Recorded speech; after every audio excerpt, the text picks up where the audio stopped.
Avant de commencer cet épisode, je tenais à vous partager toute ma gratitude quand je vois vos commentaires, vos notes, vos partages concernant les épisodes de ce podcast. Je voulais vous dire que ça y est, j'ai ouvert la page Tipeee du podcast Récits aussi toxiques. Donc si vous souhaitez contribuer d'une autre façon à promouvoir et à soutenir mon travail, n'hésitez pas à vous rendre sur la page Tipeee. Je vous mets le lien dans chaque description de podcast.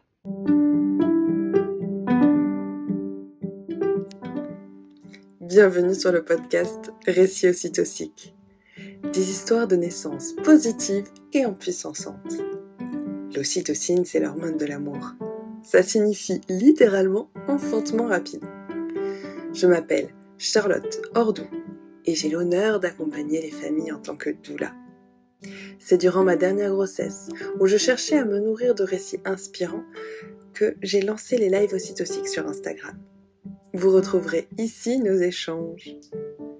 Porter l'espace pendant que mes invités viennent se livrer en toute authenticité est une expérience enthousiasmante et riche d'enseignements. Car il n'y a que les personnes qui enfantent pour savoir ce qui leur est juste. Installez-vous confortablement et plongez avec moi dans un bain d'ocytocine. Coucou Julie. Coucou, ça y est, ça marche. Ah, c'était pas chez moi, donc ça me rassure déjà parce que je me suis dit mince, qu'est-ce que je vais faire? Super. Bon, génial, c'est bon. Donc je disais qu'en fait, tu sais que c'est toi qui es à l'origine des lives ocytociques parce que dans ton... donc en plus je l'avais sous la main, donc j'étais très fan tout à l'heure. Dans ton livre Naître ici, tu as eu la brillante idée en fait de mettre des petits cœurs devant les récits dits positifs, en tout cas riches en ocytocine, pour favoriser la sécrétion de cette hormone pendant la grossesse. Et je trouvais ça génial comme concept et je me suis dit je vais chercher des récits et ce serait trop bien de les partager. Et donc voilà d'où est la jeunesse des lives ocytociques. Donc merci à toi d'être là aujourd'hui. Bah, avec plaisir, ça me fait super plaisir. Ça me fait plaisir de te voir aussi, de discuter avec toi. Bon, comment te sens-tu ce matin? Moyen. C'est pas ouf, Bah ouais. on sort, je sais pas ce qui s'est passé. J'ai eu une espèce d'angine, puis une névralgie, puis là ce matin on est tous un peu barbouilles. J'ai mon fils qui a eu envie de vomir, et puis il a pas vomi. Enfin tu vois, on est un peu... ça va être une journée tranquille. On a quand même la chance d'être chez nous. Les enfants n'ont pas d'école, nous on n'a pas de patron, pas de compte à rendre. Donc on va se caler sur le canapé, je crois. Et voilà. J'espère en tout cas que cette journée va pouvoir être tout cocon et tout douce pour vous remettre à l'aplomb. Je pense. Quand même, à un moment donné, ça doit aller sur du mieux. Ça peut pas descendre trop bas. Est-ce que, tu sais ce que j'aime beaucoup faire, c'est demander aux personnes de se présenter avec leurs propres mots, parce que je trouve ça tellement plus juste. Donc, est-ce que tu serais d'accord de te présenter, de nous dire ce que tu aimes? C'est bon. Je suis un peu déstabilisée par les pleurs de mon bébé. Je suis là. Est-ce que c'est bon? Est-ce que tout est sous contrôle? Bref. Écoute, moi, c'est Julie. Du coup, je suis doula. Maintenant, je suis plus formatrice que doula. J'ai été doula pendant plusieurs années. Et puis là, forcément, avec dès la naissance de Pio, en fait, ça a été compliqué de faire des accompagnements. Enfin, je me voyais pas aller sur des accouchements tant que mon bébé était petit. Puis évidemment, j'ai enchaîné avec ma grossesse de l'ON. Je me demande si je vais pas aller voir ce qui se passe, parce que c'est un peu dur. Je reviens dans 10 secondes. Oui. Je refais une présentation après, et puis tu peux combler le vide en attendant. C'est cadeau. Mais justement, je viens de voir arriver Mama Édition, donc c'est la maison d'édition où vous pouvez retrouver l'un des 2 livres de Julie, parce qu'elle en a offert. Oui, elle en a offert un au monde. Elle en a fait un autre sur le sujet de l'allaitement. Et voilà. Et Julie, j'ai eu la chance de la rencontrer pour la première fois. C'était il y a longtemps, je crois que Lou, elle avait elle avait 4 ans à l'époque et Julie t'organisait des cercles à l'époque. Et ça a été, je m'en rappelle encore, hein, ça a été vraiment pour moi un moment Oui, très c'est vrai. puissant, très riche. Il était très chouette ce cercle, ouais. Je m'en souviens. Il y avait Émilie aussi, non? Je me Oui, souviens de ces cercles, c'était très chouette. J'adore les cercles de femmes, je trouve ça génial. Ça fait ressortir tellement de choses magnifiques. Et d'avoir un espace, tu vois, hyper bienveillant, ouvert, je pense que beaucoup n'en ont pas. Et d'ailleurs, je trouve ça génial qu'il y ait de plus en plus de cercles d'hommes qui existent aussi. Parce que je trouve que pour les hommes, c'est toujours un peu plus difficile encore de parler, d'ouvrir son cœur et tout. Et il y avait d'ailleurs une vidéo qui était sortie. Bon, on va sortir du contexte, donc je vais faire vite. Mais il y avait une vidéo qui était sortie comme ça sur un mec qui avait fait l'expérience d'un cercle d'hommes et il était hyper genre, qu'est-ce que c'est que ça? Et quand il était sorti, il était là, ouais, genre, ouais. oh, mais j'en veux tout le temps, quoi. Donc c'était top. Et Mais justement, oui, non, non, oui, c'est pardon. moi. Vas-y. Non, j'allais finir ma présentation du coup. Sinon, on y en a pour des heures à parler de ça. Mais oui, donc voilà, je suis maman de 3 enfants du coup. Et voilà, maintenant je fais essentiellement de la formation, essentiellement allaitement, mais aussi naissance et postpartum pour les professionnels. Et voilà, je suis installée en Dordogne dans un lieu merveilleux où on essaye de faire de l'accueil d'événements principalement et de temps en temps de formation. Alors c'est vrai que là en ce moment, bah, comme Loan est petit, on s'adapte, quoi. Notre vie s'articule un peu autour des besoins de nos enfants, de nous, etc. C'est sûr qu'ils sont petits, ils sont rapprochés, donc en ce moment on est plutôt sur ce qui est faisable avec 3 petits-enfants. Mais c'est aussi bien comme ça, quoi. Mm. Ouais, merci Julie pour cette présentation. Euh, donc aujourd'hui, justement, on va parler de la naissance de Loen qui s'est fait donc à la maison, en Ouais. famille. Est-ce que tu serais d'accord un petit peu de nous faire un petit brainstorming sur comment en êtes-vous arrivé à cette volonté, voilà, de vous retrouver Ben, en fait, c'est assez à la rigolo maison? parce que donc bon, il faut que je refasse un petit peu l'historique. Tu vois, Zoa, ma première fille, elle est née par césarienne. Euh, et en fait, je voulais une naissance physio, évidemment. Et j'avais fait du coup le plus pour partir à la maternité, tu vois, le plus tard possible. J'étais restée à la maison super longtemps. Et en fait, quand je suis arrivée à la maternité, j'étais déjà vachement bien avancée dans le travail.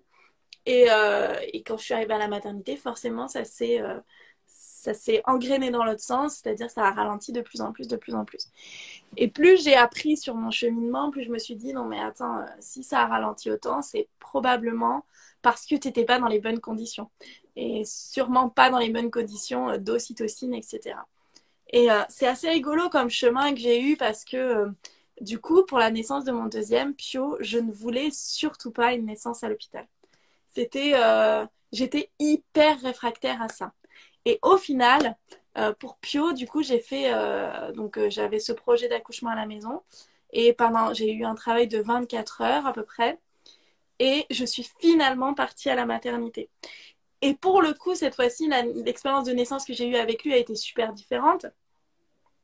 Alors, Pio était un peu différent de Zoa et Loen. Alors, vraiment, Zoa et Loen ont eu des chemins un peu similaires, alors que Pio est sorti 15 jours avant son terme, alors que Zoa et Loen sont sortis à peu près à terme, on va dire. J plus 2, J plus 1, bon. Voilà, ils étaient plutôt bien, alors que lui, il était vraiment sorti plutôt en avance. Euh, et, euh, et Pio, lui, du coup, j'ai rompu la poche des os. C'est pour ça que du coup, ça a été les premiers signes du travail. Alors que pour Zoa et Loen, je me suis mise en travail. Donc les sensations étaient un petit peu différentes. Et pour Pio, j'étais vraiment dans l'impatience. Tu vois, j'ai rompu la poche des os et j'ai commencé à contracter. Et du coup, ça a été très très long. Et au bout de 24 heures, j'étais vraiment épuisée. Et dans ma tête, j'avais vraiment ce qui s'était passé pour Zoa. Et je sais que Zoa était en postérieur, donc du coup le dos contre mon dos. Et ma hantise, c'était que Pio soit aussi en postérieur. Et en fait, il se trouve que Pio était aussi en postérieur. Donc, à partir du moment où j'ai su qu'il était en postérieur lors de l'accouchement et qu'il n'arrivait pas à faire sa vrille, dans ma tête, c'était fini. Donc, je suis partie à la maternité et j'ai eu la chance de tomber sur une sage-femme géniale qui nous a accompagnés. Et tu vois, vraiment, elle était dans le... je vous pose la question, vous êtes en droit de me dire oui ou non si vous voulez ou pas ces choses-là. J'ai une livraison de tisane à domicile, c'est génial. Merci, chérie. Ah, génial. Et du coup, et du coup, j'ai donc déjà, tu vois, bon après il y a eu d'autres choses. Quand je suis arrivée à la maternité, j'ai fait genre je suis à dilatation complète et la sage-femme m'a dit vous êtes sage-femme pour me dire ça? Non, mais je le sais quoi. Ça fait des heures que je suis en travail. Et l'anesthésiste est arrivé, il m'a dit ah vous avez une césarienne pour la première, bon bah vous aurez une césarienne pour le deuxième.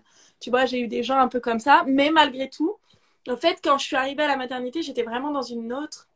Bon, il faut que je dépêche parce qu'on n'est pas là pour parler de Pio, mais ça fait partie de notre histoire, tu vois. Et j'étais vraiment là en mode un peu. Quand En fait, Tom et moi, on avait vraiment lu quand il est parti à la maternité, il était un peu défaitiste, tu vois. Il était un peu genre là, bon ben, maintenant c'est un peu fini. Alors que moi, quand je suis arrivée à la maternité, j'ai changé un peu. J'étais là, maintenant, il faut vraiment que ça se passe exactement comme je veux, puisque je suis plus. Enfin, je rentre avec des interlocuteurs différents. Mais j'avais pas trop besoin de Tom à ce moment-là. Donc j'ai vraiment fait mon truc en mode toute seule. Et l'anesthésiste, je lui ai un peu ri au nez. Enfin voilà. Et la sage-femme était super. Et j'ai pris une péridurale parce que j'étais à bout. Mais du coup, contrairement à celle que j'avais prise pour Zoa, qui était très dosée, qui m'a complètement anesthésiée, celle-ci, j'ai quasiment rien mis. Ça m'a soulagée un peu. J'ai pu faire une méditation, parler à mon bébé, me reconnecter à lui. Et j'ai eu une naissance du coup par voie basse qui s'est très bien passée. J'ai eu un postpartum catastrophique et des problèmes avec la maternité, mais ça c'est une autre histoire. Et du coup, quand je suis tombée enceinte de l'OM, et ben, j'étais plus du tout dans la même optique que Pio. J'étais là, je veux une sage-femme à la naissance de mon bébé. Donc j'avais une sage-femme qui était prévue d'être là. Je citerai pas son nom, mais voilà, je l'aime de tout mon cœur. Donc elle m'a accompagnée pour mon suivi de grossesse. J'ai fait mon suivi de grossesse à Toulouse avec Fabienne Stock aussi pour les échographies qui est super, qui fait des échographies le plus physio possible, les moins invasives possibles. Enfin bon, c'est vraiment super.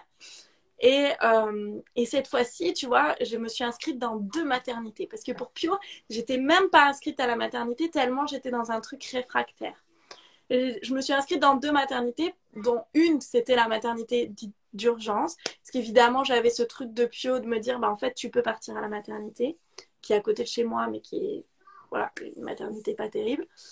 Et la deuxième, c'est une mater ici qui travaille avec les sages-femmes AAD du coin, qui est pro-physiologie, qui est vraiment super. Et j'avais donc mon projet d'accouchement à domicile avec ma sage-femme. Et je me voyais pas accoucher toute seule cette fois-ci. C'était vraiment, tu vois, j'avais vraiment ancré mes peurs. Et j'ai vachement travaillé sur cette grossesse, sur mes peurs. Alors déjà, j'ai travaillé aussi sur mon angoisse du postérieur. Parce qu'il se trouve que l'ON était aussi en postérieur, comme les 2 autres. Et j'ai travaillé avec une ostéopathe qui est super là-dessus, qui a fait 2 séances, tu vois, c'était pas énorme, mais elle est réputée, tu sais, pour... t'as une césarienne programmée parce que ton bassin, je sais pas, est un peu trop étroit, tac, tac, elle te débloque le truc en 2-2 et le bébé passe tout seul. Enfin, tu vois, elle est pro-physiologie, elle est super. Et elle m'avait dit, de toute façon, si tu accouches à domicile, ça se passera très bien. Donc, déjà, ça m'avait vachement boosté. Et il se trouve que, tu vois, les maternités, de plus en plus, commençaient à me... C'était difficile pour moi. Tu vois, je suis allée faire 1 ou 2 rendez-vous, puisqu'évidemment, j'avais pas dit aux maternités que j'accouchais à la maison. Et donc, je faisais les suivis. Et puis, à un moment donné, la maternité donc d'urgence me dit, voilà, le gynécologue voudrait que vous fassiez une radio du bassin, parce que vous avez une césarienne pour votre première. Et là, j'ai fait, bon, écoutez, je suis désolée, mais je vous arrête tout de suite. Je pense que je vais pas accoucher chez vous. J'ai dit, moi, ça, c'est pas possible. J'ai dit, j'ai eu un 2e par voie basse en plus. Donc, voilà, j'ai dit, c'est pas du tout le genre de protocole qui me correspond. Et donc, je lui dis que je suis inscrite à l'ordre maternité. Je leur ai pas dit que j'avais projet d'accoucher à la maison, mais voilà. Et j'étais prête, tu vois, à expliquer pourquoi je faisais ce choix. Et la sage-femme avait dit, je comprends tout à fait, je vous souhaite vraiment d'accoucher à Sarlat. Donc c'est Sarlat, la maternité physiologique. Parce que je crois qu'elle en avait marre des protocoles des gynécologues. Je sais que dans cette maternité, ce sont les gynécologues qui sont peu réputés. Ce qui est un peu délicat pour moi, parce que dans l'hypothèse où j'y allais pour une urgence, c'était plutôt un gynécologue que j'aurais dû voir. Donc, c'était pas forcément évident. Mais bon, du coup, je me suis désinscrite de cette maternité. Et le lendemain, la maternité de Sarlat m'appelle et me dit je suis désolée, on est en sous-effectif de sage-femme, on ferme la maternité jusqu'à janvier. Et mon terme était Noël. Et je me suis dit, bon, écoute, soit tu prends le truc comme genre c'est la cata, soit tu te dis, tous les signes sont là, tu dois passer ta fin de grossesse peinarde sans aucun examen de plus. J'avais fait mes 3 échos, tout allait bien, tout était ouvert. Voilà. Et donc, j'ai choisi de le prendre comme un signe positif. Et donc, j'avais ma sage-femme au téléphone régulièrement. Et là, elle me dit, enfin, je le savais depuis longtemps, mais elle me dit, je savais qu'elle était en vacances de Noël du 24 au 27 décembre, tu vois. Et moi, mon terme, c'était le 25, évidemment. Et je lui plus le temps approchait. Au début, j'étais là, je vais accoucher avant. Parce qu'il y avait un truc un peu rigolo, c'est que ma fille est née le 01/07/2017, donc beaucoup de 1 et de 7. Mon fils est né le 29/10/2019, donc exactement les mêmes chiffres. Donc, j'étais sûre d'accoucher le 21 décembre 2021 ou, tu vois, le 12 décembre. Et donc, je passe le 21 décembre et là, je fais « Oh, punaise, ça ne marche pas, ma calcul. Qu'est-ce qu'on fait ?» Et du coup, j'appelle ma sage-femme et je lui dis « Mais tu vois, le temps arrive, là, dans 3 jours, tu n'es pas là. » Et elle me dit « Écoute-moi, Julie, si tu accouches quand je ne suis pas là, c'est que tu dois accoucher sans moi. » Et du coup, j'avais vraiment fait un travail, tu vois, je m'étais fait un petit hôtel avec des pierres, genre... mince, j'ai complètement perdu ma pierre que j'adore, en plus, ça va pas du tout. Hein. Bref, c'est la pierre rouge. Non, t'as perdu le mot. J'ai pas perdu la pierre, mais j'ai perdu le mot. C'est une jaspe rouge, voilà. C'est la pierre de la naissance, tu vois, qui donne la force. Et puis, je faisais des petits mantras, tu sais, tous les jours, je remplissais un verre d'eau avec un petit papier dessous où je mettais j'ai confiance en mon corps, j'ai confiance en mon bébé. Et le matin, je le buvais, tu sais, avec la mémoire de l'eau. Et voilà, je suis arrivée à la naissance vraiment assez bien. Et c'était le lendemain de Noël, du coup. Et c'était vraiment génial. Déjà parce qu'on avait fêté Noël tous les 4 avec Tom et les enfants. Et c'était super. Alors, j'ai pas mentionné quelqu'un dans ce récit, mais j'étais aussi accompagnée de ma doula et très très chère amie Sarah, qui avait prévu de venir pour la naissance, essentiellement pour s'occuper des plus grands, tu vois, et éventuellement pour la logistique après. Même, tu vois, j'étais en vraie réflexion de me dire, est-ce que si je dois avoir un transfert à la maternité, c'est pas plutôt elle que Tom qui sera là pour que Tom puisse rester avec mes enfants, parce que j'avais peur que ce soit dur pour mes enfants, tu vois, d'être séparés de leurs 2 parents d'un coup. Et que j'étais vraiment bien avec Sarah. Et tu vois, et donc du coup, on s'était vraiment posé cette question-là. Et du coup, c'était assez rigolo parce que le jour de la naissance, donc on passe un Noël tout doux, tu vois. Le 24 au soir, on se fait un petit film, chose qu'on fait jamais. Mais c'est exceptionnel. Du coup, c'est devenu un rituel du 24 décembre. Maintenant, c'est le petit film de Noël avant d'aller se coucher. Et puis le 25, on avait fait une petite journée cocooning. On était allé faire une balade à cheval et tout. C'était vraiment super. Moi, j'avais bien marché et tout. Et le 26 au matin, je me réveille, des contractions. À 7 heures du matin, je me dis, oh, ça doit être aujourd'hui. Bon, rien de bien franc. Et puis alors, j'ai eu des pré-travails pendant 1 mois sur ce bébé. Et en fait, bon, après, c'est assez chouette parce que quand tu as eu une césarienne, tu vois, il y a souvent du pré-travail comme ça, beaucoup, parce que ton utérus a vraiment besoin de travailler. C'est vraiment une protection pour lui d'avoir du pré-travail. Mais parfois, tu vois, c'était genre oh et non et oh, tu sais, tu connais cette petite excitation. J'accompagne tellement de femmes qui le vivent et je dis je comprends, mais on peut rien faire. c'est comme ça et du coup, quand tu le vis aussi, bah forcément, tu sais que c'est vraiment intense cette attente-là. Et du coup, cette fois-ci, tu vois, j'étais un peu moins dans l'excitation, alors que pourtant, j'étais vraiment bien à terme. Mais parce que j'étais tellement là, c'est pas encore, tu vois, j'envoie un message à Sarah en lui disant ça contracte, mais bon, c'est pas ouf. Et vers 11h du matin, je dis à Tom, ça contracte bien, je vais aller marcher. Donc, je sors chez moi, je vais faire un petit tour sur mon chemin, je vais faire un câlin à mes chevaux. J'appelle Sarah. Et alors, elle rigolait parce qu'elle me dit, je lui dis, voilà, on va mettre un petit dessin animé pour les enfants, on va se mettre dans le noir, dans le salon. Tom déplie le lit, j'avais un lit canapé que j'avais mis spécialement au bon endroit pour la naissance et le postpartum. Et avec juste, alors vraiment, j'aime bien ces petits détails, mais tu vois, j'étais près de la fenêtre et c'est vraiment cet endroit de la maison où on voit les plus beaux levers du soleil le matin. Et du coup, j'adore cet endroit-là. Et donc, on avait mis le canapé-lit juste à côté et tout. Et je téléphonais à Sarah en disant, voilà, Tom est en train d'installer le salon, de mettre des rideaux aux fenêtres et tout pour mettre voilà, d'allumer les lampes à sel, de mettre un truc un peu cocooning. Je lui ai dit, je pense que c'est pour aujourd'hui, mais sois pas pressée, je lui dis. Elle habitait quand même à 25 minutes de chez moi. Il était donc 11h. Et elle me dit, franchement, on s'est appelé 4 minutes. Tu as eu 6 contractions pendant la conversation. Elle me dit, j'étais prête à prendre ma voiture, tu vois. Et genre, parce qu'elle a son père qui habite pas très loin de chez moi. Et être chez son père en attendant pour être le plus près possible, tu vois. Parce qu'elle me disait, elle me disait, moi j'étais là, je pense que ça va durer quelques heures et tout. Et c'est vrai que j'avais eu le souvenir de Pio, tu vois, où ça avait duré 24 heures. Donc forcément, j'étais pas du tout dans ce truc-là. Et donc je fais mon câlin à mes chevaux, puis je rentre dans la maison et je fais, c'est intense quand même. Là, je dis à Tom, tu sais. Et puis on regarde le petit dessin animé, et puis toutes les 2 secondes, je me levais, et puis, oh, tu vois, et puis Zoa, elle me disait, mais tu fais trop de bruit, maman, c'est pas possible. Et tu vois, j'étais là, bah, j'y peux rien, tu vois. Et j'étais quand même bien parce qu'on était dans une ambiance, tu vois, vraiment intime, familiale. Et, mais j'avais Angélique, tu connais, m'avait envoyé un peigne. C'était son cadeau, tu vois. Et il m'a servi pendant ce moment-là où je prenais mon peigne. J'étais là.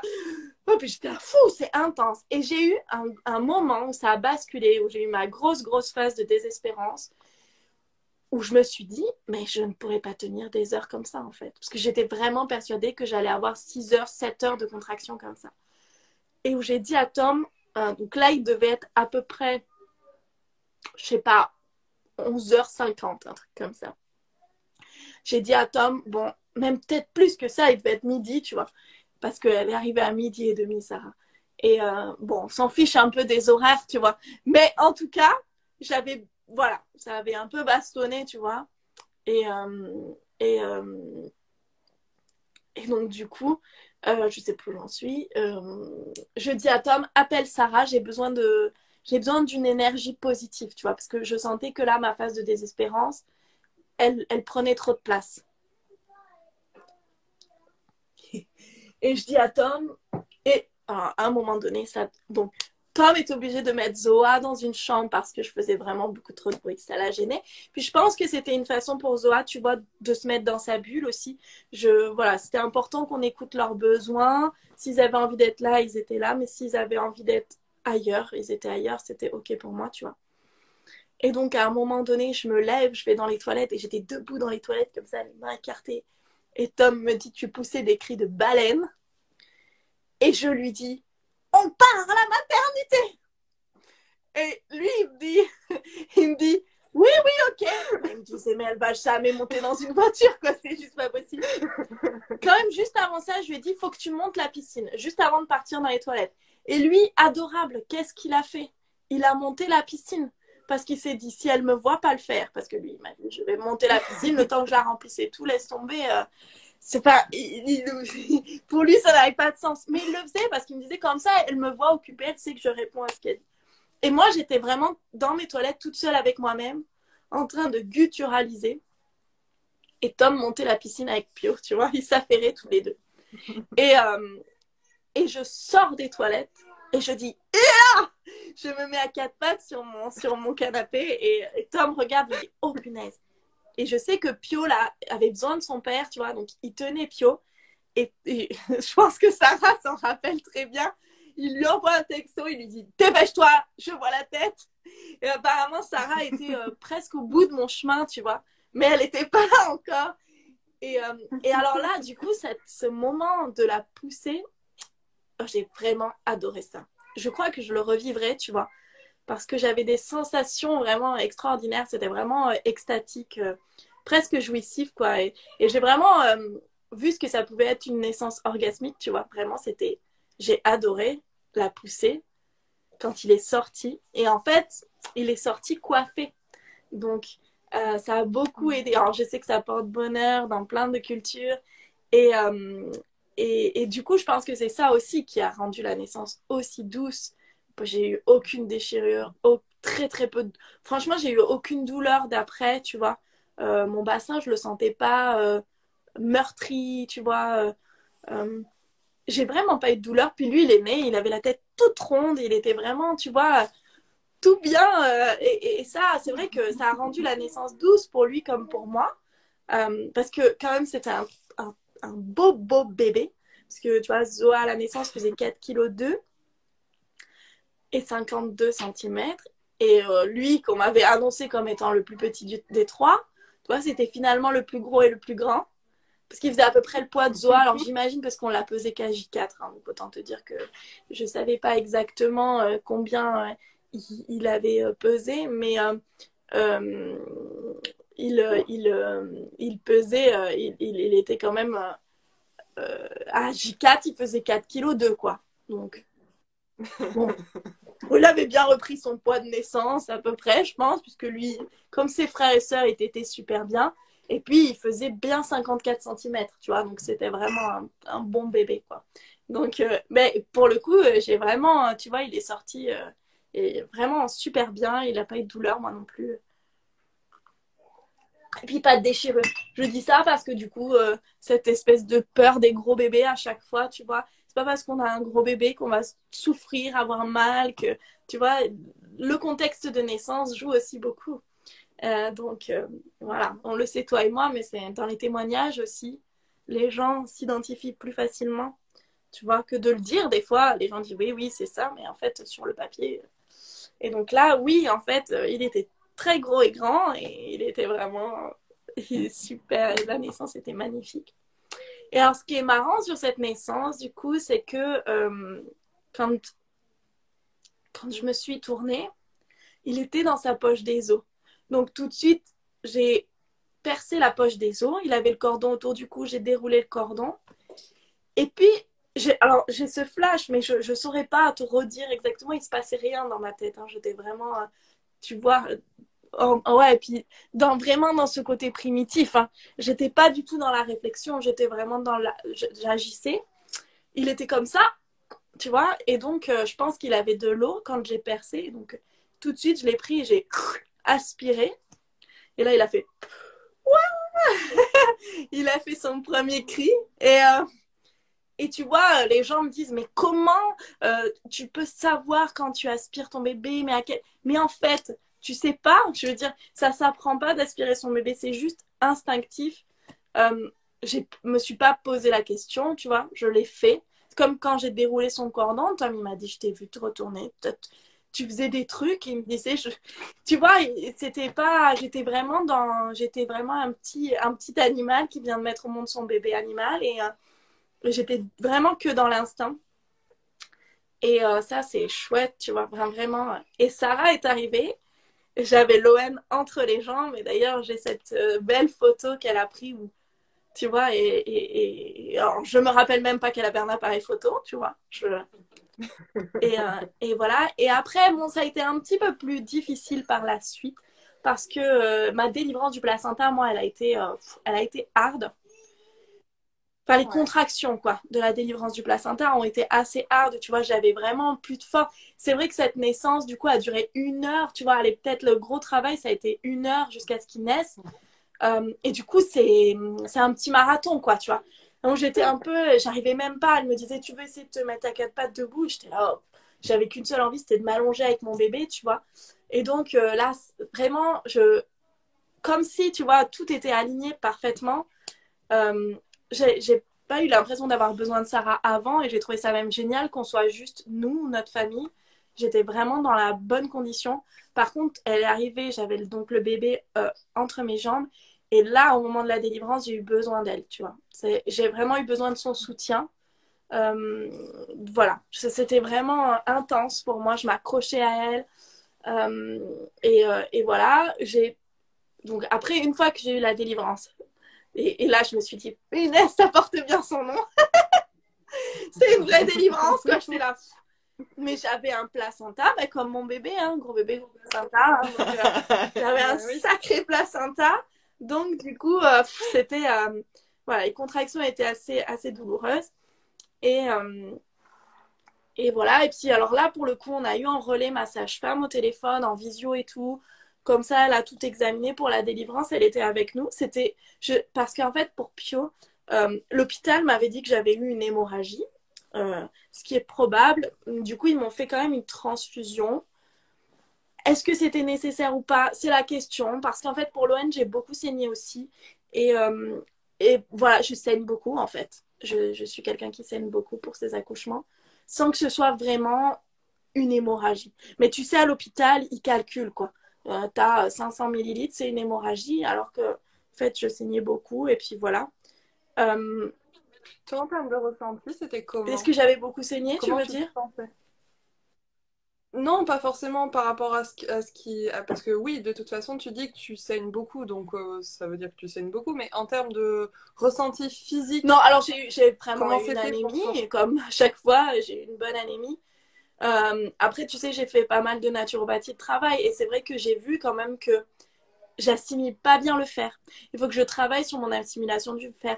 J'ai beau me complémenter, manger de la viande rouge, faire des tisanes d'ortie tous les jours. Le problème, c'est que j'ai mon fer et puis qu'il disparaît à partir du moment. Donc, ça me fait un soulagement immédiat, mais dans la Ponctuel? durée, Ouais. ça dure pas parce que mon fer reste pas. Donc là, maintenant, du coup, je travaille beaucoup plus dessus et je sais comment. J'ai changé mon mode d'alimentation et tout. Tu as dû en entendre parler, tout ça. Et ben maintenant, ça va beaucoup mieux à ce niveau-là. Mais c'est vrai que à ce moment-là, c'était pas le cas. Et tu vois, je me suis sentie anémie, mais plutôt en postpartum, pas immédiatement après la naissance. Après la naissance, je me sentais vraiment très bien. Une fois que le placenta était délivré, je me sentais pas particulièrement mal, tu vois. Mais il m'avait quand même mis cette espèce de peur de la délivrance à la maternité parce que ils m'ont dit, oh là, vous avez fait une hémorragie, nanana, nanana. Donc voilà. Bon, enfin, c'est vrai que j'avais quand même fait un malaise, tu vois, à la naissance de Pio. Mais bon, le truc, c'est qu'à la naissance de Pio, ils étaient là entre mes jambes à triturer, tu vois. C'est pas pareil qu'une naissance physio. Donc on peut pas savoir avec exactitude. Voilà, tu vois. C'est pas pareil. Là, pour le coup, j'ai peut-être perdu autant, voire plus de sang qu'à Pio. Enfin, j'étais vachement mieux, quoi. Donc voilà. Donc ça, c'est quand même assez, je trouve, euh, représentatif du truc, quoi. Et du coup, après, je me suis sentie bien. Puis alors, après, franchement, je crois que je donnerais n'importe quoi pour revivre ça. Cette espèce de... J'étais droguée, quoi. J'ai passé les 24 heures suivantes sur un espèce de nuage d'ocytocine. Tu sais, je souriais bêtement, j'étais là. Je voyais la vie en rose. Genre, c'était vraiment, tu vois, j'étais dans un nuage d'ocytocine. Et c'est vrai que ça, déjà, tu vois, l'ocytocine, on la ressent, tu vois, quand on met son bébé au sein, qu'on sent les papillons dans le ventre et tout. Mais après un accouchement, il y a une telle décharge d'ocytocine, c'est incroyable. Et cette sensation, ben voilà, a priori, normalement, c'est mon dernier bébé. Et du coup, ça, c'est vraiment le truc, tu vois, que j'aimerais revivre et ressentir cette espèce de félicité d'après-naissance c'est juste incroyable, tu vois. Puis alors, même si à côté, tu vois, il peut y avoir par exemple le frère et la sœur qui se disputent un peu, tu vois, ça ne te fait rien du tout, quoi. T'es là, il n'y a rien qui peut percer ton nuage de bonheur. T'es dans ton truc tout azimuté, là, t'es là. Et Sarah est restée avec nous, elle a pris soin de nous une bonne partie de la journée, tu vois. Elle est partie en fin d'après-midi, elle nous a laissés après tous les 5. C'était vraiment des très belles journées. J'ai passé mon postpartum sur ce lit-là. devant mon lever de soleil. C'était trop chouette, quoi. C'était vraiment... Et, et c'est vrai que je trouve que mon parcours de naissance est assez chouette pour ça, tu vois. J'ai vraiment eu... dans mes accompagnements, en tout cas, ou même dans les formations que je dispense, j'ai vraiment eu cette espèce de... La naissance très médicalisée, la naissance, tu vois, l'AAD, le début AAD, puis ensuite je suis partie à la maternité avec une naissance, pas le reste, mais une naissance très respectée. Et une super sage-femme, un super accompagnement. Et cet accouchement voilà, libre, complètement en pleine puissance. Et voilà, je trouve que ça met un très beau point final. Il fallait que j'ai ce troisième enfant, je crois, ce petit Loen, pour mettre ce point final, tu vois. Je te remercie vraiment pour ce partage et tout particulièrement pour avoir remis le point sur cet état Statique. Voilà, merci. D'après-naissance, qu'au final, c'est fou comme il y a des parties qui partent facilement de la mémoire et qui reviennent justement en réentendant des récits. Effectivement, moi, ça a duré pendant 3 jours où c'était... Je me souviens, à un moment donné, il y a Lou qui rentre dans la chambre et qui a été très énervée. Elle fait « Je veux plus de bébé, je veux qu'il parte à la poubelle, il est nul !» Et moi, j'étais « Ah oui, ma chérie, effectivement, c'est dur pour toi. » Mais au final, tu vois, ça m'atteignait pas du tout. Mais c'est là qu'on voit en fait que le corps est bien fait, tu vois. C'est vraiment... Parce que ce nuage d'ocytocine, il est fait pour que tu sois littéralement amoureuse de ton bébé, tu vois. Et quand je vois, tu vois, des commentaires, et c'est vrai, dans notre société d'aujourd'hui, parce que je veux toujours remettre, tu vois, en question, moi je suis pro-naturel, pro-physiologie, tu vois, que ce soit dans l'alimentation, dans notre mode de vie de tous les jours. Mais aujourd'hui, on vit dans la société dans laquelle on vit. On ne peut pas s'en désolidariser, on ne peut pas couper ça d'un coup, tu vois. Tu auras beau vivre en plein milieu de la forêt, dans une cabane en bois, tu auras toujours des satellites au-dessus de ta tête. Enfin, tu vois, tu fais partie de ce monde, quoi qu'il en soit. Tu ne fais pas partie du monde ancestral. Et c'est important pour moi d'y revenir le plus possible. Mais c'est important aussi de prendre en compte que dans nos histoires personnelles, on fait partie de cette société. Donc, par exemple, quand une maman me dit, tu vois, je culpabilise parce que je n'y suis pas arrivée, ou tu vois, en fait, le problème, c'est que tu fais partie de cette société, donc t'as pas les moyens toujours d'arriver à 100% à, par exemple, à allaiter ton bébé parce que tu es dans un monde de désinformation, tu es dans un monde où t'as pas d'exemple d'allaitement, tu es dans un monde où le business passe avant la santé. Donc forcément, tu vas être impacté par ça, tu vois. Et, quand tu vois, quand tu as les commentaires de femmes qui disent bah, c'est normal de ne pas ressentir l'amour infini pour ton bébé au début, oui, dans notre société, c'est normal, mais non, c'est pas normal parce qu'en fait, notre nature profonde est faite justement, cette espèce de nuage d'ocytocine, de félicité est fait pour que quand tu regardes ton bébé, t'es juste en amour total. Il n'y a rien d'autre qui compte sur cette terre que ce tout petit. Et toi qui es maman d'un deuxième bébé, tu vois que c'est pareil, tu vois, le petit, c'est vraiment tout de suite, cette ocytocine, il est là pour que tu prennes soin de lui. Tu vois, différemment, l'amour que tu as pour tes grands est différent au fur et à mesure qu'ils grandissent, etc. Mais le tout petit, vraiment, et c'est pareil pour l'allaitement, tu vois, je vois, quand tu as cette espèce de... Donc, quand tu allaites ton bébé, souvent, alors, il y a des gens qui le ressentent ou pas, mais tu vois, moi, ça me le fait clairement. J'ai tout d'un coup un petit nuage de papillon dans le ventre et je me dis, oh, ma montée de lait n'est pas loin. Et peut-être 10 secondes après, je sens la montée de lait, tu sais, j'ai mon bébé au sein. Et en fait, c'est juste mécanique et c'est très beau. C'est ce petit papillon dans le ventre, c'est juste je me sens méga en amour là, je me sens trop bien, je me sens c'est le shoot d'ocytocine est super agréable, mais c'est juste pour que tu te sentes bien et que du coup tu crées ce lien d'attachement, tu puisses prendre soin efficacement de ton bébé puisque ta priorité est là. Et du coup, c'est vrai que pareil, quand tu vois, quand tu dis le biberon, c'est pareil, mais non, même bien sûr que tu aimes ton bébé à l'infini et que ton amour de mère, il sera toujours le même, mais physiquement, mécaniquement, hormonalement, ça ne peut pas être la même chose parce que tu as ton corps qui est fait pour ça. Et donc, du coup, tu es faite, et c'est exactement comme ça que ça fonctionne dans la nature.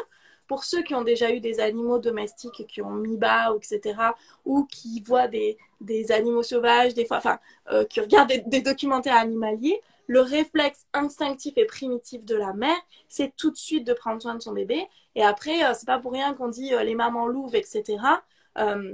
Quand on voit les mamans qui protègent leur progéniture contre tout et n'importe quoi, qui sont vraiment... c'est instinctif, c'est mécanique, c'est vraiment biologique. Et ça, on peut pas, tu vois, ce naturel-là, on pourra pas le remplacer par autre chose à un moment donné. Voilà. Donc, on fait partie de notre société, ça fait partie du, on va dire, du panel, ça fait partie du jeu, et on doit en avoir conscience, donc pas être dans la culpabilité quand on n'est pas là-dedans, parce que bah, c'est ok, tu vois, c'est notre chemin de vie. Moi, tu vois, mes 2 premières naissances, je les ai pas vécues de la même manière que Loane, et je sais très bien que l'amour que je porte à mes 3 enfants est complètement identique. Par contre, c'est vrai que dans cette espèce de maternage, etc., ça a été encore plus fluide avec l'OM, si je puis dire. Pour Zoa et Pio, ça s'est mis en place très rapidement avec l'allaitement, forcément. Donc j'ai ressenti vraiment cet amour, etc. Mais ça a été beaucoup moins limpide que ce que j'ai vécu avec l'OM, forcément, puisque bah, tout était naturel et facile et mis en place pour que ça se passe bien. Le corps est super bien fait pour ça, quoi. Voilà. C'est pour ça que je fais une différence entre ce qui est naturel et ce qui est habituel. Dans le sens où, effectivement, on entend par habitude, enfin, parce que la parole se libère, des récits au final où l'attachement ne se fait pas directement. Enfin, moi, c'est ce qui m'est arrivé pour Lou. Sur le papier, j'avais une naissance en plateau technique idéal et j'ai ressenti de l'attachement pour mon aîné. Ça a duré plus d'1 an, quoi. Ça a été très, très long. Et c'est aussi ce qui a fait que on a cheminé différemment. Enfin, j'ai cheminé différemment et j'ai fait en sorte que mon postpartum soit vraiment différent pour justement mettre toutes les chances de mon côté pour faire ce que le corps sait faire de mieux. Voilà. Avec, voilà, c'est faire confiance à, à la nature. Et effectivement, ça. Voilà, j'ai senti, on va dire, à la suite de la naissance de Robin, une consolidation de mon lien avec Lou. Et c'était magique, magique. Oui, parce qu'il y a aussi une guérison possible, tu vois, de ton histoire. Et je pense que ce qui est dur, moi, ce que je trouve dur aujourd'hui dans la société actuelle, c'est la culpabilité. Tu vois, c'est la culpabilité que tu te mets, parce que toi, tu te mets une barre super haute. Et c'est toujours la culpabilité que ça te renvoie, tu vois. Moi, en plus, je suis en première ligne de ça, tu vois, parce qu'à chaque fois que je poste un message, j'ai beaucoup, beaucoup de personnes qui me disent « Ah, c'est hyper culpabilisant », malgré tout ce que je peux mettre dedans, tu vois, de bienveillant, etc. Mais en fait, je me dis, bah oui, en fait, c'est tellement normal que les gens culpabilisent parce que, ils n'ont pas été informés. Donc, forcément, quand tu dis à une maman que, forcément, quand tu accouches sous péridurale, tu t'exposes au fait que ton lien d'attachement soit potentiellement difficile, moins facilement mis en place, etc., etc., que forcément, ça fait culpabiliser. Tu vois, et je le comprends. Mais en fait, je trouve que c'est tout un travail après de dire aux mamans, vous n'avez pas à culpabiliser parce que, encore une fois, la société, le truc, tu peux pas, tu vois, moi, genre, même pour Zoa, j'ai mis du temps à, ok, le chat, les enfants, tout le monde rentre. J'ai mis du temps aussi sur mon chemin, tu vois, à guérir ce genre de blessures, etc. quand je donne l'information, tu vois, les gens ont tout de suite l'impression que ça a été donné par une personne qui n'a fait que des accouchements naturels, pour qui tout a été fluide, et de dire, bah oui, bah c'est facile pour vous les gars de balancer ça. Mais non, en fait, moi j'ai vécu ce que vous avez vécu, je sais ce que vous ressentez. Pour autant, ça ne veut pas dire que l'information, elle n'existe pas et que je dois en priver les mères qui vont accoucher, parce que c'est ce que je dis toujours. Le problème, c'est que j'entends, je suis désolée, et je pense qu'il y a un travail à faire sur ce ressenti, sur cette blessure qui existe. Mais je dis, mais moi, mon travail aujourd'hui, c'est de faire de l'information pour les mamans qui vont devenir mamans, pas pour celles qui ont déjà passé le cap, en fait. Même si je serai avec plaisir là pour elles, mais c'est important d'avoir de l'information. Et je crois que Sonia a mis, on me dit parfois que les naissances sont tellement douloureuses que ce serait pour ça que les mères ont du mal à trouver l'instinct amour à leur bébé. Alors ça, je pense que c'est un discours un peu déculpabilisant, en fait, tout simplement pour essayer de trouver une raison. C'est juste que la plupart des gens, ils connaissent absolument rien en physiologie, la douleur de la naissance. Et encore une fois, je veux vraiment insister sur un truc que beaucoup de gens vont me dire, ah, allez encore, elle nous balance des trucs. Mais, mais en fait, il y a un truc qui est vrai, et que ça, on ne pourra pas le nier, c'est qu'une naissance à l'hôpital, elle est beaucoup plus douloureuse qu'une naissance à la maison. Et c'est dans les commentaires que j'ai souvent dans mes posts, dans mes articles, il y a des gens qui, tu vois, le dernier sur la péridurale, par exemple, où il y a des gens qui me disent... mais moi, j'ai pas pu tenir et j'ai fini par prendre la péridurale. J'ai envie de dire, c'est presque normal à la maternité, en fait. C'est super dur.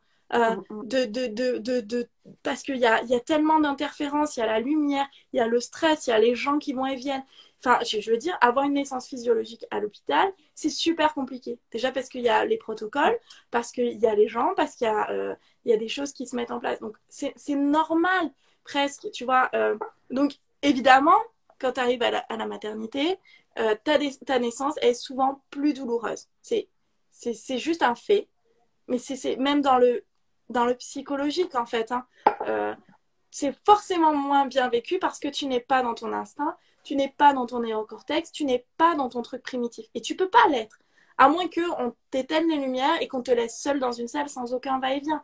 Et c'est super rare. Ça existe, attention, mais c'est rare. Donc forcément, si tu accouches en maternité, ta naissance a des chances d'être plus longue, plus douloureuse, plus intense, a plus de chances de finir avec une médicalisation quelle qu'elle soit. Ça peut être la péridurale, mais ça peut être n'importe quoi d'autre, une ventouse, un forceps. Enfin, voilà. Mais donc, dire que c'est parce que c'est plus douloureux, c'est une explication qui n'est pas fondée. Elle est où l'explication, on va dire, scientifique? Alors moi, attention, hein, le mot scientifique, il n'est pas toujours...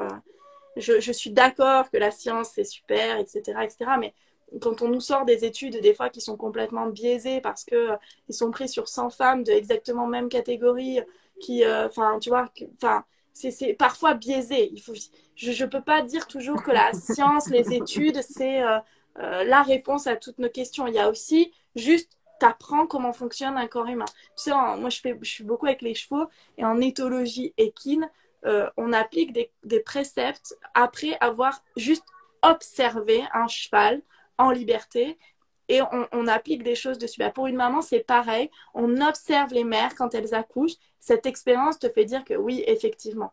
Donc moi, je suis plus d'avis de dire que l'expérience prime là-dessus, mais je sais que je ne vais pas me faire des amis avec ce genre de discours. Mais pour moi, c'est quand même important de dire faites gaffe quand même à tous ces trucs scientifiques, sources, études et compagnie. Moi, je veux bien citer des milliards de sources d'études. Il y aura toujours une contre-étude pour prouver le contraire, et qui sera faite dans les besoins de la personne qui fait les études aussi. Donc voilà, mais c'est juste regarder les choses, c'est normal. Et bien sûr qu'à la maison ou qu'en accouchement libre, il peut y avoir des problèmes. Dans la nature, c'est pareil. C'est comme quand tu sors, que tu prends ta voiture, bien sûr que tu peux avoir un accident. Quand tu traverses la route, bien sûr que tu peux te faire renverser par une voiture. C'est ça la vie aussi. Mais c'est pas plus dangereux d'accoucher à la maison que d'accoucher à l'hôpital, presque même au contraire, tu vois. Donc, faut arrêter d'avoir ce truc de dire, tu vois, c'est dangereux, voilà. Il y a, en fait, c'est l'enfantement est aussi dangereux que la vie, dans le sens. Et puis on a aussi un rapport avec la mort terrible dans nos sociétés occidentales. C'est un autre débat, hein, mais on en a peur, on veut la contrôler à tout prix, quitte à même à renverser les lois de la nature parfois. il faut aller contre la mort au lieu de vivre avec. Et ça, c'est vraiment une des grosses problématiques de nos sociétés occidentales. Et Sonia, tu dis, je n'associe pas douleur et accouchement, mais plutôt sensation. Et la douleur, elle fait peur aux gens. Mais oui, mais en fait, tu accoucheras dans la douleur. C'est dans la Bible. Donc, ça remonte à super longtemps.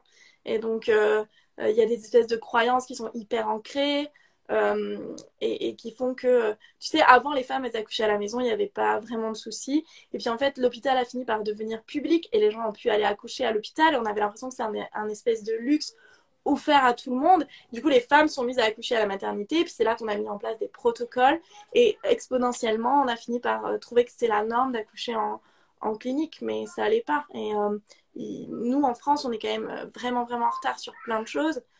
Et sur l'accompagnement humain, c'est incroyable, quoi. Je parle de la naissance, mais c'est aussi le cas pour la mort. Vraiment, c'est une catastrophe. Pour l'éducation. Enfin, en France, on est vraiment sur du profit, du business. On est sur une société très capitaliste. Donc, comment avoir vraiment confiance en ça, tu vois? C'est... Tu disais tu vois, on revient sur ce système de peur et de fausses croyances. Et je me rappelle au début de ton récit, tu disais que bah, tu as travaillé sur ces peurs. Est-ce que tu serais d'accord de partager qu'est-ce qui a été juste pour toi comme travail à faire, justement pour aller rencontrer ces peurs-là Alors oui, parce qu'en fait, c'est et transformer assez... tes naissances? Puis c'est surtout assez fou parce que tu vois, quand j'étais enceinte de l'ON, quand même, notez bien que je suis dans le milieu de la naissance physiologique, de l'accouchement à domicile depuis quelques temps déjà maintenant, et que donc j'avais ma certitude absolue, tu vois, que c'était mieux d'accoucher à la maison, et pour autant, j'étais là, mais comment c'est possible que ces peurs ne disparaissent pas de mon esprit? Parce que c'est ancré. Donc moi, je trouve qu'il y a des outils très il y a des... il y a des outils très intéressants, la vie de 3 enfants, à la maison, en école à la maison. Du coup, moi, il y a des outils, alors ça a été juste pour moi, évidemment, il y a plein d'autres outils qui existent. Moi, la kinésiologie marche très bien. Le but de la kinésiologie, c'est de remonter vraiment à l'origine du traumatisme et essayer de le déverrouiller, en fait, et de le débloquer parce que c'est un peu, tu vois, ton cerveau, je sais pas, tu vis un événement un peu traumatisant, comme je prends toujours cet exemple, mais t'es une petite fille, t'as peut-être 6, 7 ans, ta maîtresse te fait passer à l'oral devant tout le monde, et tu perds un peu ton texte ou tu bafouilles, et là, tous tes copains se mettent à rigoler, et là, t'as un traumatisme. Et par la suite, toute ta vie, prendre parole devant un public, c'est impossible pour toi. Ça te génère quoi? Ça génère des sensations qui sont pas normales, comme l'envie de fuir, la paralysie, le pétage de câble aussi, en fonction de... Voilà. Et donc, ça, c'est parce que ton cerveau, il n'est pas capable de gérer ce stress-là qui t'associe toujours à ce traumatisme quand tu avais 6, 7 ans et que tes copains se sont moqués de toi. Donc, la kinésiologie va venir travailler sur l'origine de ce traumatisme et va enlever cette espèce de réaction de protection que ton cerveau a mis en place pour, bah, se défendre, tout simplement, ce qui est assez logique. Le corps est fait pour te défendre et te protéger. Tu vois, on est là pour survivre, en fait, et pas pour se faire du mal. Donc voilà, moi j'aime beaucoup la kinésiologie, mais il y a plein de trucs. Il y a l'énergétique, le MDR aussi, qui est un peu le même principe, mais ça se base plus sur les mouvements oculaires. La kinésiologie, c'est plus sur les mouvements du corps. Et après, il y a plein d'autres outils qui sont un peu différents, mais tu vois, il y a le yoga, la méditation. Mais là, pour le coup, parce que en fait, j'ai fait que ça pendant ma grossesse de Robin. J'ai fait que travailler sur mes croyances limitantes et mes peurs. Ça a été voilà, c'est pas une grossesse autonome parce que, pour le coup, en fait, non, je me suis entourée d'énergéticiennes. J'ai fait de la communication quantique aussi. Il y a eu quoi d'autre? Il y a eu de la maïesthésie. C'est vraiment dans cette idée d'aller rencontrer pleinement l'émotion et revenir justement à l'émotion originelle du trauma, comme tu parlais tout à l'heure, pour libérer et au final retirer tous ces mécanismes de protection qui se sont accumulés toutes ces années. Et je trouve ça tellement précieux. Pour moi, au final, on a presque plus besoin enfin, puisque le corps sait faire, on n'a pas besoin d'apprendre, faut juste Oui, déconstruire. c'est dans ta tête, Et hein. plus on va prendre. Ouais, Le voilà, gros c'est ça. travail, il est à faire sur son émotionnel, il n'est pas à faire sur son corps, hein. Moi, je vois, tu vois, il faut te préparer et tout, mais à la limite, je préfère une nana qui y va sans rien savoir de la naissance, mais en étant hyper sereine, qu'une nana qui sait tout de la naissance, mais qui n'est pas du tout sereine dans son accouchement. Tu vois, c'est juste le mental, c'est ce qui est le plus important dans la naissance. Et ouais, et tu sais, là, on parlait de nos propres peurs, et moi, j'ai aussi travaillé aussi sur la mémoire transgénérationnelle. Et Oui. je trouve que c'est important aussi de savoir ce qu'on nous a, ce qui est en nous, tu vois, depuis super, super longtemps.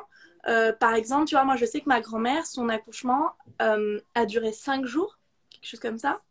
Ma mère, elle a eu 72 heures de travail. Et tu vois, moi, pour Zoa et Pio, j'ai eu des accouchements très longs. Et donc, j'ai eu besoin de travailler sur ce transgénérationnel-là parce que je pense qu'il y a un truc que ma famille porte en elle, tu vois, les femmes de ma lignée portent en elle, pour avoir des accouchements aussi longs et aussi chaotiques. Enfin, je veux dire, ma mère, ça a été, pour moi, ça a été vraiment une avalanche de médication. Et encore, je suis pas née par césarienne, mais tu vois, je suis née en forceps et compagnie. Ouais, je pense que et rien que dans la manière dont nos mères aussi nous parlent, tu vois. Genre moi, ma mère, ça a été toujours l'enfer, l'accouchement. C'était un mauvais souvenir, elle revivrait ça pour rien au monde. Et même nous, tu vois, dans la manière dont on va parler de la naissance à nos enfants, tu vois, c'est super important de pas, tu vois, même moi, ma césarienne, j'ai fait des livres de naissance pour chacun de mes enfants où j'ai dessiné leur naissance et tout. Genre même Zoa, j'ai dessiné sa naissance avec des fleurs partout, tu vois. Et j'ai mis, voilà, tu es né par le ventre. Et c'est vraiment, tu vois, la naissance est belle quand je la raconte. Et c'est une très belle expérience pour moi. Même si elle est née par césarienne, elle a eu quand même une césarienne vraiment respectée, tu vois. Ils m'ont laissé pousser mon bébé hors de mon corps. Ils m'ont fait revenir avec elle juste le temps de me recoudre et après je suis revenue avec elle. J'ai pas été séparée d'elle. Je suis juste la gardienne du temps, il reste 5 Ah mince. secondes. Bon bref, tout ça pour dire que le transgénérationnel, ça marche bien.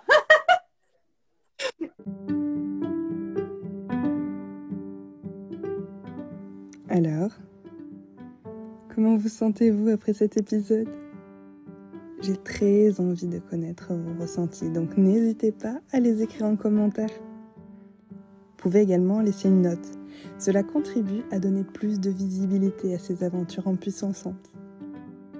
Si cela résonne juste pour vous, partagez cette histoire, qu'elle puisse soutenir d'autres familles en cheminement. Je vous remercie, vous envoie plein de chaud doudou et vous dis à la semaine prochaine pour un nouveau récit ocytocique.